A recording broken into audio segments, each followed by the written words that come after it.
Let's look at verse 10.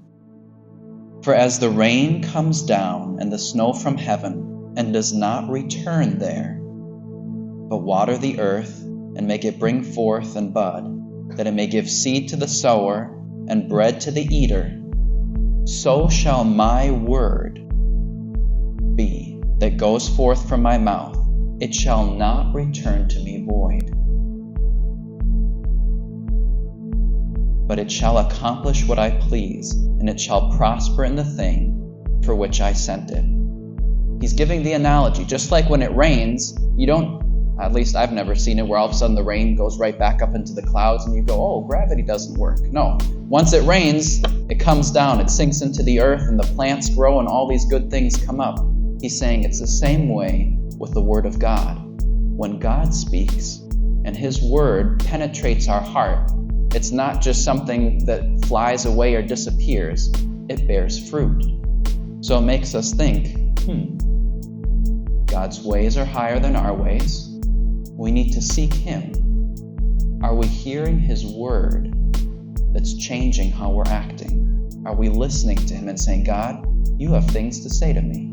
What is that? Are we spending time in His Word in the Bible saying, God, what are you trying to tell me? How can I change my life so that all of a sudden my thoughts and your thoughts aren't this far apart anymore, but maybe I'm starting to think more like you. Maybe I'm starting to act more like you.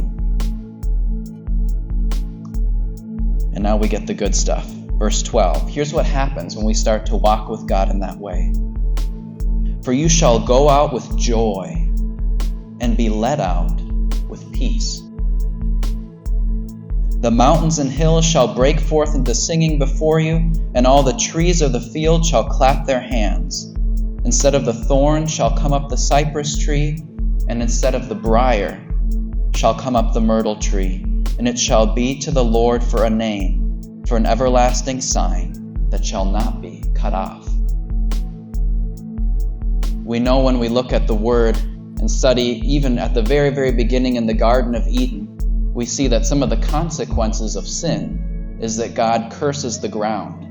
And He says, now the ground's going to produce briars and thorns, and all these things are going to come up as a consequence of sin. But He's saying here, when we follow God, and when we allow His Word to come into us and allow Him to change us, all of a sudden the very hard ground that was operating out of like a curse, that's all dry and has thistles and briars growing, the very ground changes. And I think that's a picture of our heart.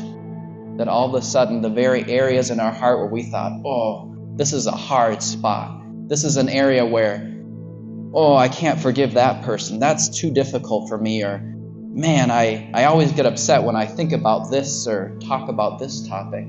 Whatever those hard areas are, every heart's different. You know what that is for you. But when we allow God to touch it, it's like the curse gets broken, and all of a sudden our ways can change.